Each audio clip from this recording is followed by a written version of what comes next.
Pokrovitelj epizode podcasta Arhitekta je salon nameštaja Đepeto. Potražite njihov kreativni nameštaj u salonima u Pančevu, na Pančevačkom putu i u Beogradu na Voždovcu. Dobar dan, poštovani gledaoci. Dobrodošli u novu epizodu podcasta Arhitekta. Danas nam je velika čast da ugostimo jednog od učesnika trećeg Arhitekta foruma i sa nama je Clément Blanchet. Hello. Good morning. Good morning. I'm very glad to host you, and I think you are already fascinated with Belgrade, with our architecture, but we are also fascinated with your architecture and your thinking, your concept, and it is very interesting.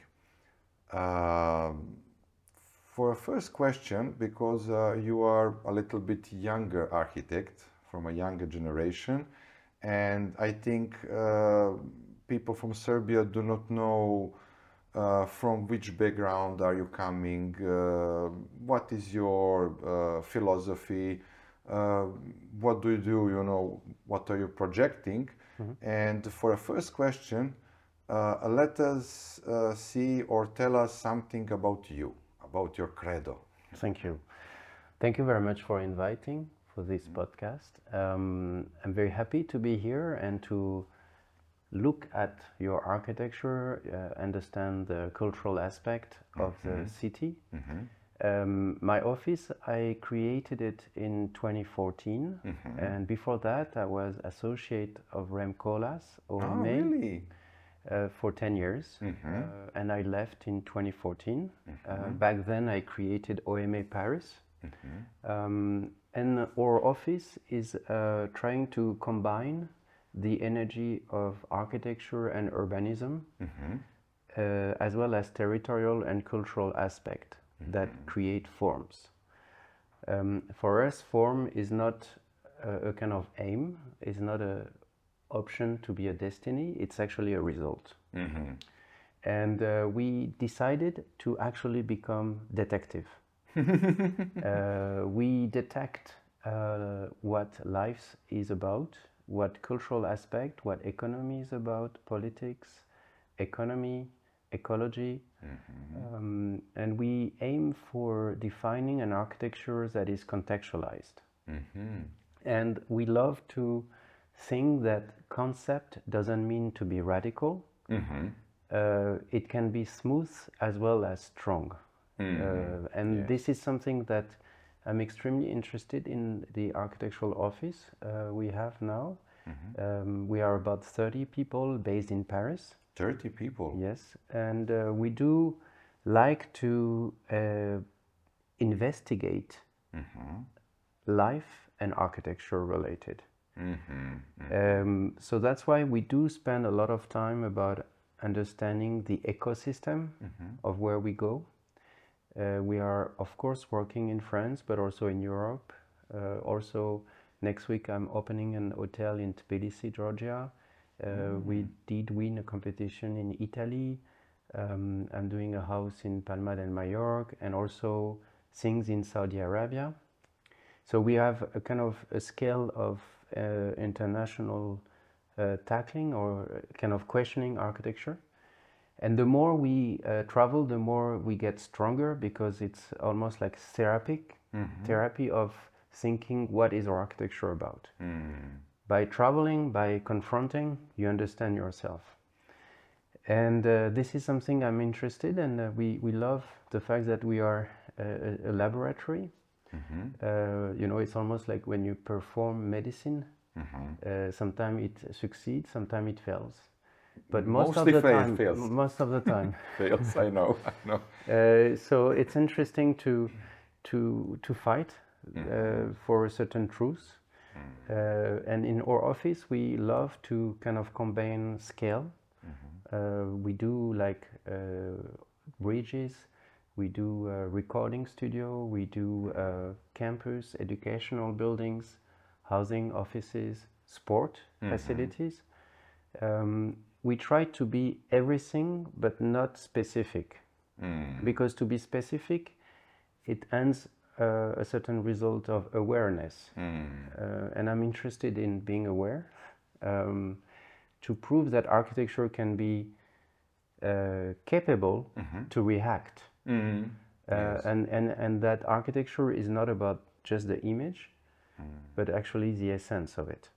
And I think it's very interesting to talk about ethics and not anymore about aesthetics. And this is what we do in our office, and we try to be a good series of amateurs to kind of combine thinking, theory, and architecture. And regarding the theory, I do teach for like maybe 20 years, and now 11 years I am teacher in America at Tubman College, and also in France at École Spéciale d'Architecture, which is a French private school. And I love to do research and combination of theory, but not a theory just for books, a theory for nurturing capability to design better. So there is always this relationship between theory and practice in the office.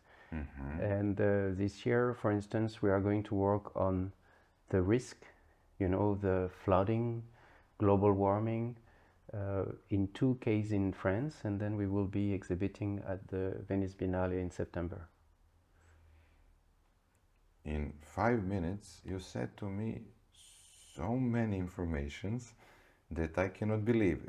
Your working day lasts for 27 hours, I think, and your month is 35 days, because you said to me, I don't know, Saudi Arabia, Spain, Italy, Tbilisi, Georgia.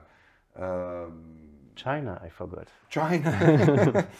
Then, do you even live in France, à Paris, or no? Actually, I am. I'm happy to be not French or completely French, because if you become your own culture, you forget Yes. how to grow.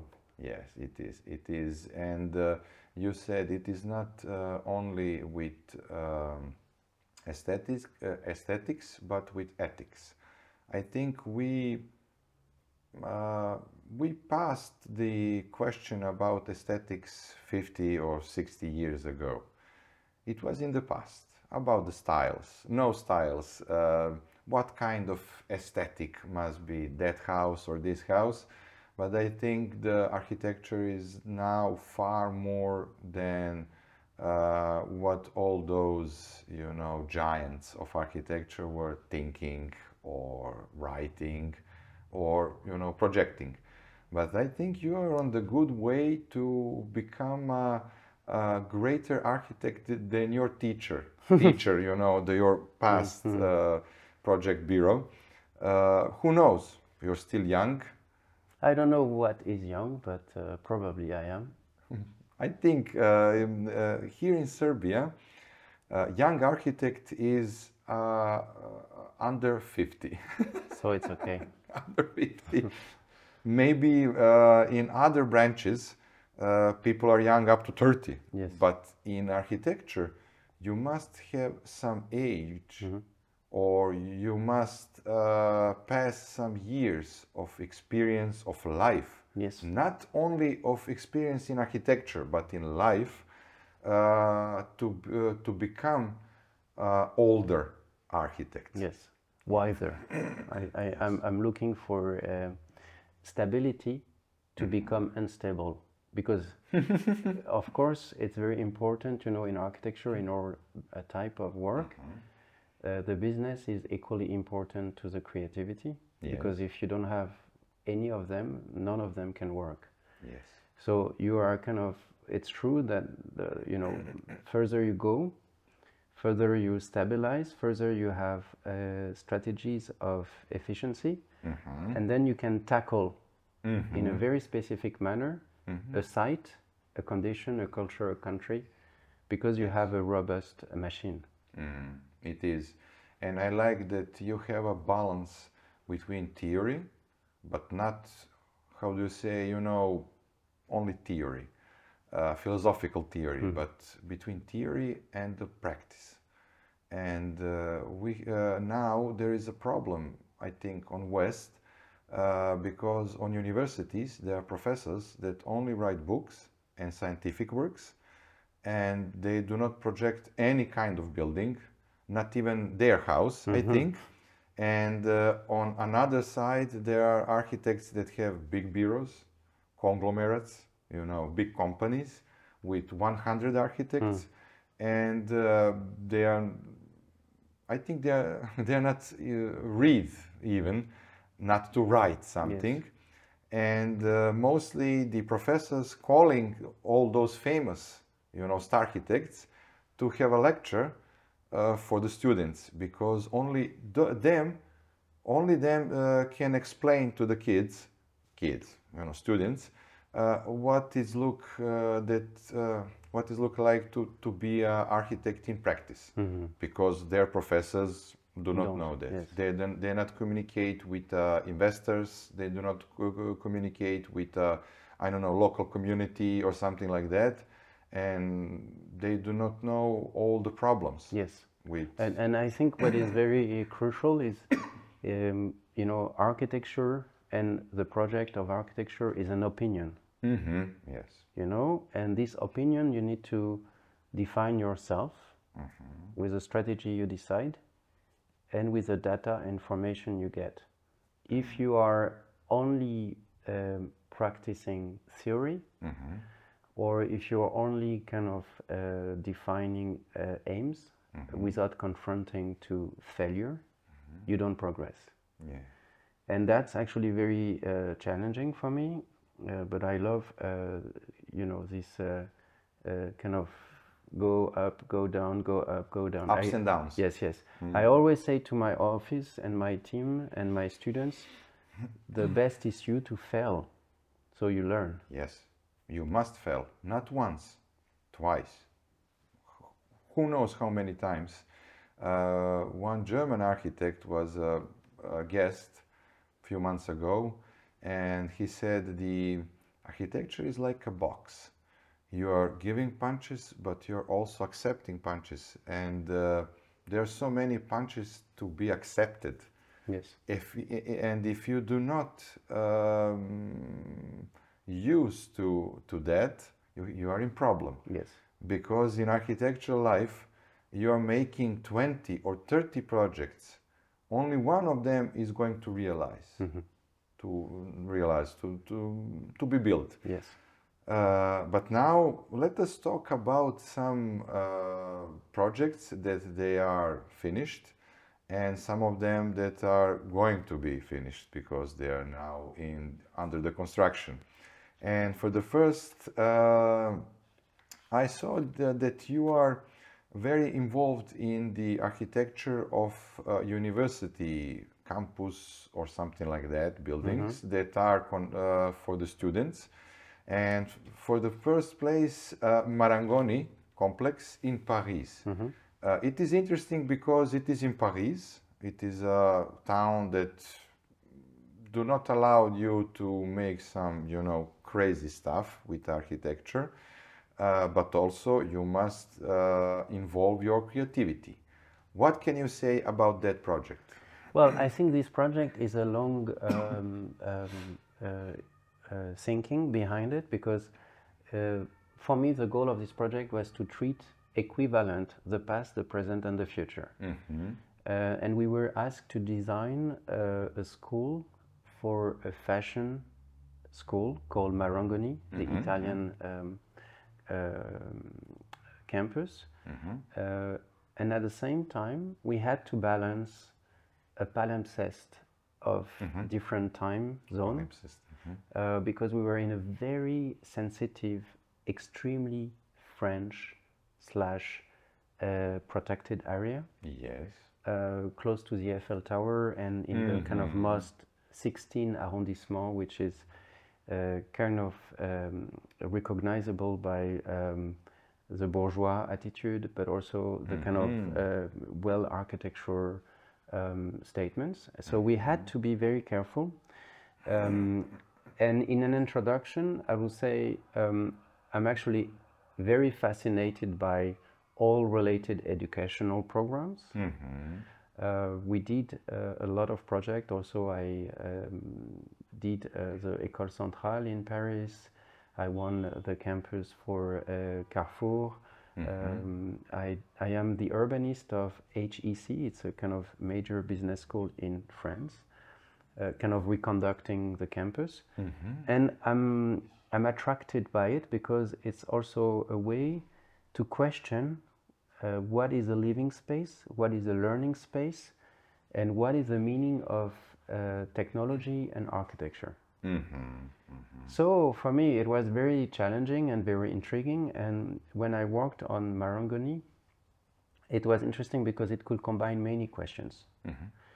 Not only the urban attitude or the urban context itself, which is very complicated because it's inside a plot with different levels. It used to be a parking for cars back then, 100 years ago. So it was demolished. 100 years ago, it was a parking. No, but original plot. Original plot. Yeah. So original plot, before in the 18th century, it used to be something else.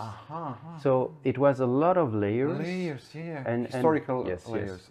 And I love to look at almost like anatomy theater, to look at all of the maps and the history of the plots, to question ourselves. In my attitude, I think architecture should learn from the past to better forecast the future. So I love to be historian.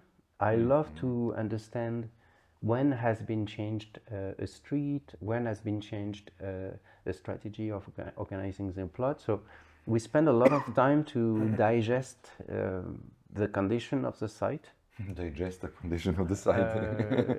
In order to offer us meaning for an attitude. And my attitude was not to be radical, but to be extremely smooth, polite to the past and polite to the future. But what is very important is that we had to create a building that is allowing something. You know, we are not interested in the image of the architecture, but what it produces. And so we had to learn from the program of Marangoni. And Marangoni is about fashion. It's about clothes, it's about furniture, it's about graphic design, it's about textile, it's about fashion show. And so I kind of understood the fact that we need to translate this into architecture. That was my first understanding of the program. And at the same time, I had to look for an architecture that can be combined in the context. So I decided to create an elongated figure with a staircase outside. I saw. And this staircase is not only for the catwalk of Marangoni that they are super happy about, but it's also transforming the constraints of the fire security to the architecture. Utility with artistic concept. Yes. So basically, the project itself is a setting for the Marangoni people. So we created different display, different conditions for the atelier, for stitching, photographing, learning class, library, and in fact, the building is trying to recompose a plot, an interior plot, which was extremely private inside the city of Paris, into a kind of public elongated experience. And this building is interesting because it confronts different time zone, 18th century, 19th century, and now 21st century. So basically it's about stitching architecture. I understand now because I was looking all those projects because I'm an architecture historian. I must inspect all interesting projects that have that my guests have, because you're coming to Serbia, you're coming to lecture something, but also after the forum we can speak about something else. It can be also repeated that you speak on the forum, but for me it is interesting to inspect what are you doing. And on the first wall I said, 50 Shades of Grey. When I saw, you know, only the form, only the color, and I said, okay, this architect is not a radical with the colors, with the shapes, but it is a Paris. You cannot play with that town, with that history, with that culture. And you must be careful, but in the same time, you must be innovative. Yes. And I think you are raising a very good question. For me, to innovate sometimes is to not innovate. And I think it's super interesting, because what we love in the office is to be you know, processing new technology, processing new thinking, but not to be a slave from any technology. And also to always have a distance to the aesthetic.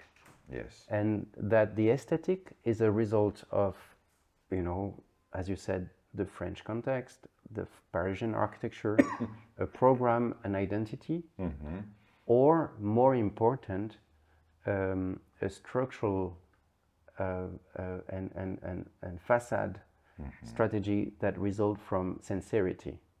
So that we don't plug colors for colors. Yeah, I understand. Because I think we are right now going into a question where we don't talk about architecture but architects, and I'm more interested in architecture. Great. The similar project was also the Hub campus. I cannot spell it on French, but you say it. Le Havre. Le Havre. Yes. Sometimes it is difficult for us. Even we learn French language in our primary schools, but sometimes the spelling is a little bit difficult. But it is also about students, or also about university. It is the same field, but the project is different. Yes. The project is different because in itself is not within an urban fabric that is already existing, and it's more like a plot, an urban block that I had to design, and it's a competition we won back then a few years ago. And it's interesting project because it's collecting a synthesis of different questions.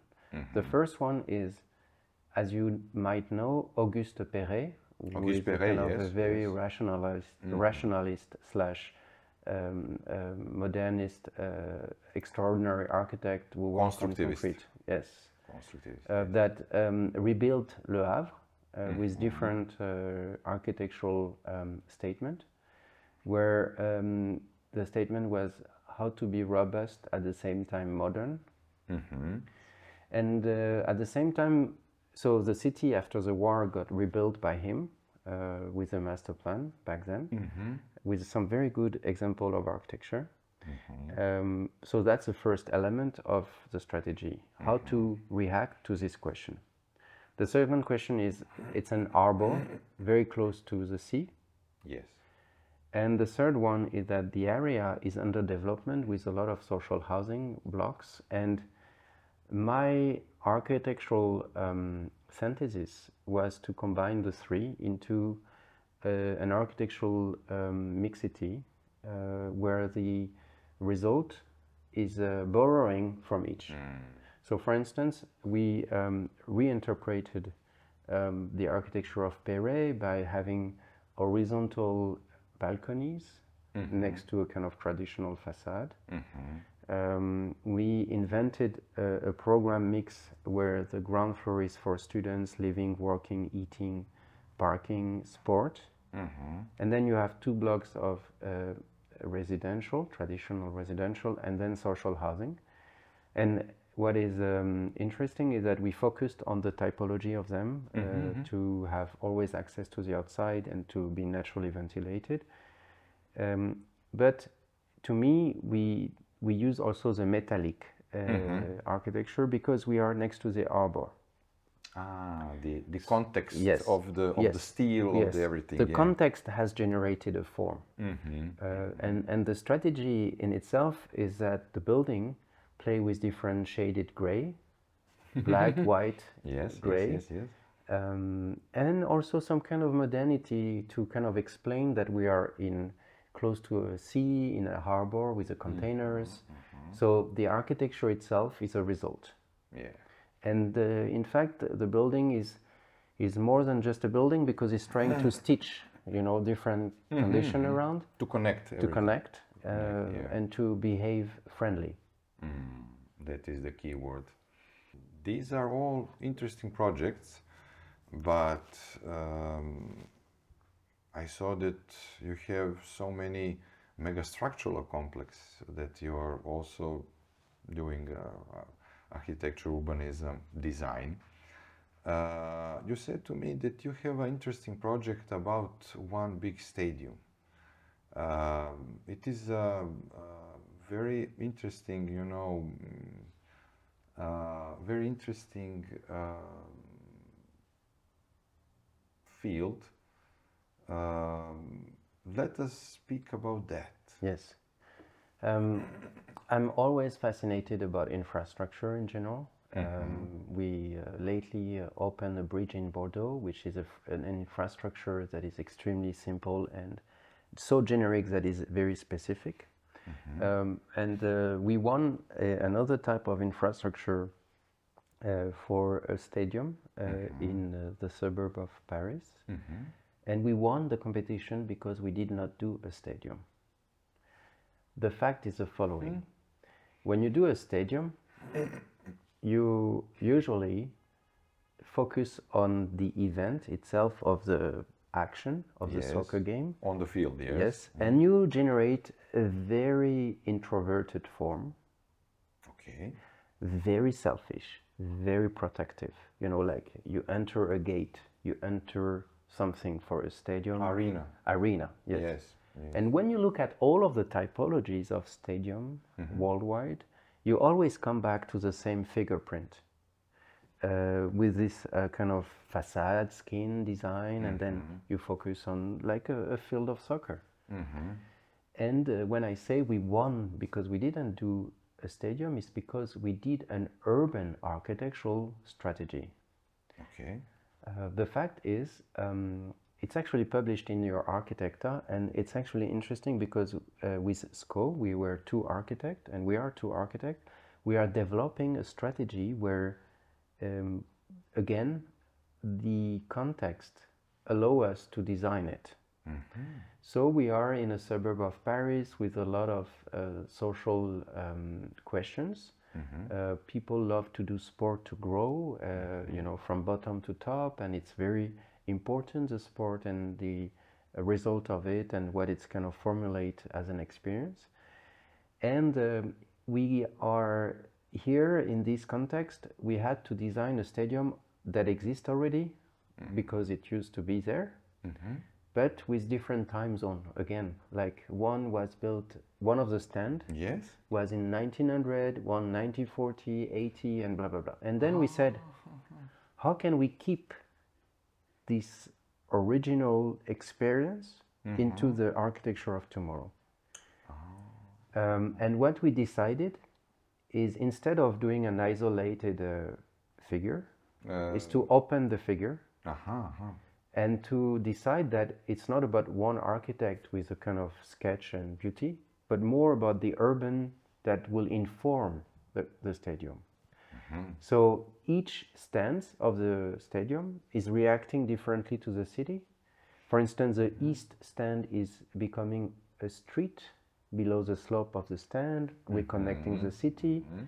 And then to, the north, we call it the Bower Box, and we generated a program, a built program in balcony on the stadium. So offices, housing, teaching, commerce, parking. So the stadium is not a stadium. It's actually an urban decision.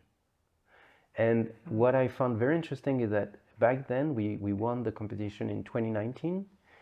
And it was very interesting because all of the other competitors did kind of completely introverted figure. But we decided to not do the typical. Yes. We wanted to react to the context and to transform it in a strong conceptual statement. And we won because the real estate guy made us more money. Yes. So he could offer more money. Yes. So in fact, it's interesting to kind of combine techniques, social, architecture, economy, ecology, landscape. And the project in its fact is a kind of recipe to all of those questions. Yes, and one of our Serbian architects said there was one competition for the stadium for the Red Star.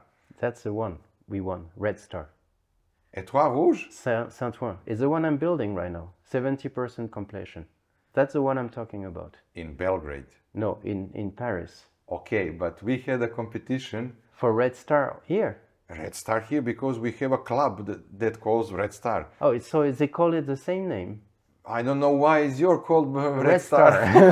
I don't know why yours is called Red Star. Because of the club. Yes. Our club beat your Olympic in Marseille in 1991. Okay. And Red Star was the champion of the championship of the Champions League. Oh, really? In 1991, yes.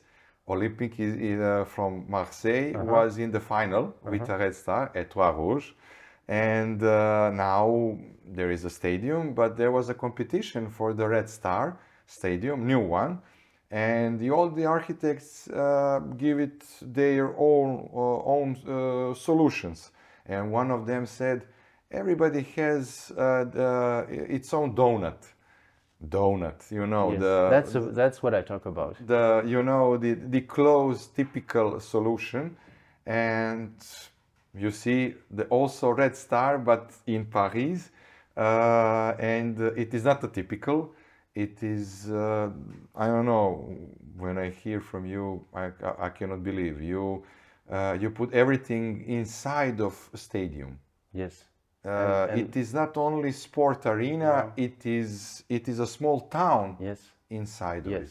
And I think it's about defining ecological statement.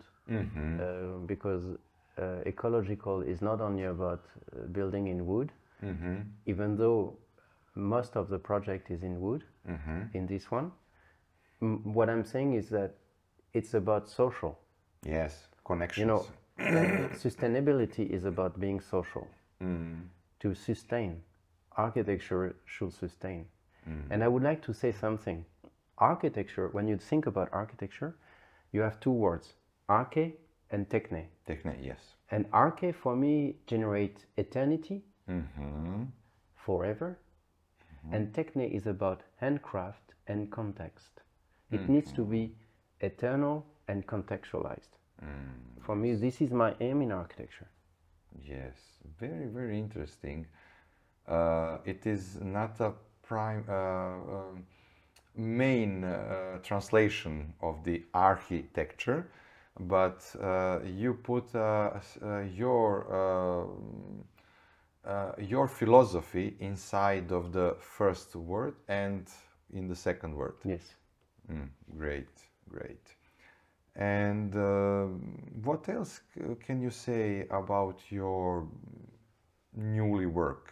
Yes, we won a major project in Saudi Arabia, in Riyadh. A very interesting project where we combine different skills and different knowledge. And I think it's super interesting because they are very south and there is this global warming thing, over there, pending on us in France. Oh, in So France maybe. in fact, you know, you need to think what they are going through and what we are going to face.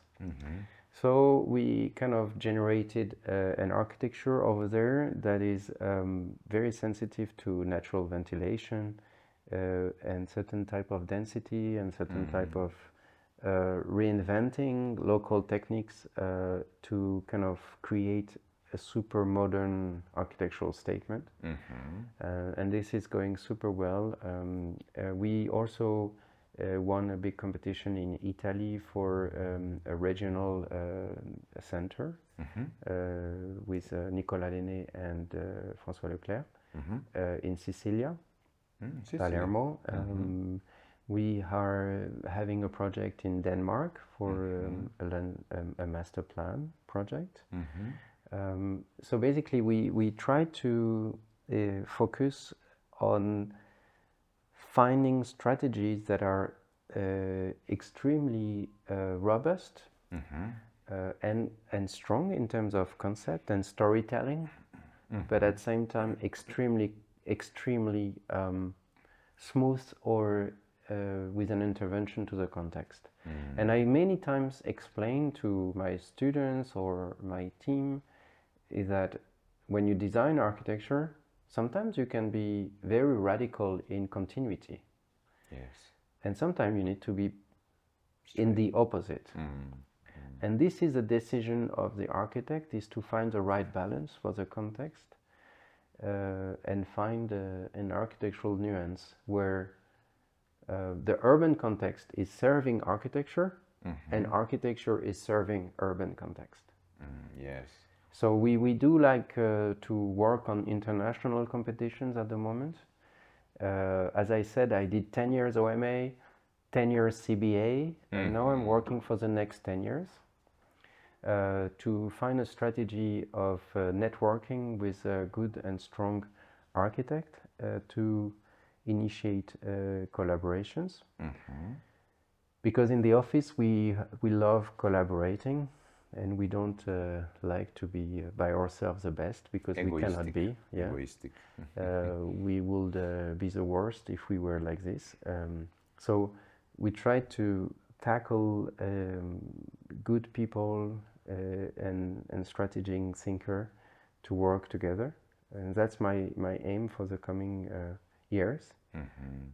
And to also, I will be very interested to understand all of the East European features, because I find it fascinating. I love this area, because when I came here, you know, we were driving, you drove me here, and I was looking at Belgrade and understanding the complexity of the political impact on architecture, the questions of continuity, discontinuity, you know, air conditioning popping up on buildings, like local techniques, and this is super interesting, you know.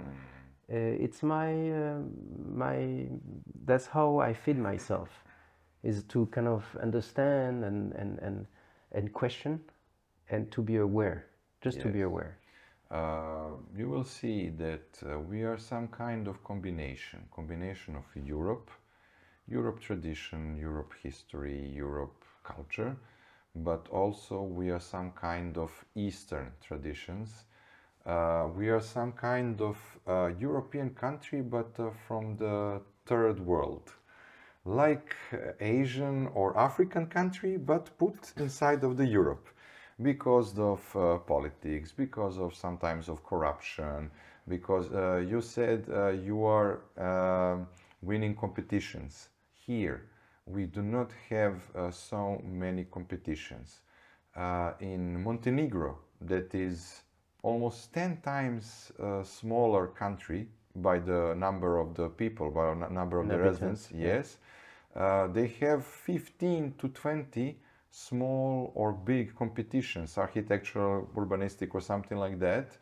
We in Serbia have 5 to 7 competitions in whole Serbia. In Belgrade, You can see in the magazine there are 3 major competitions in Belgrade in last year. Yeah. It is not enough, because if you have a competition, international, national, depends, you can give the best solution.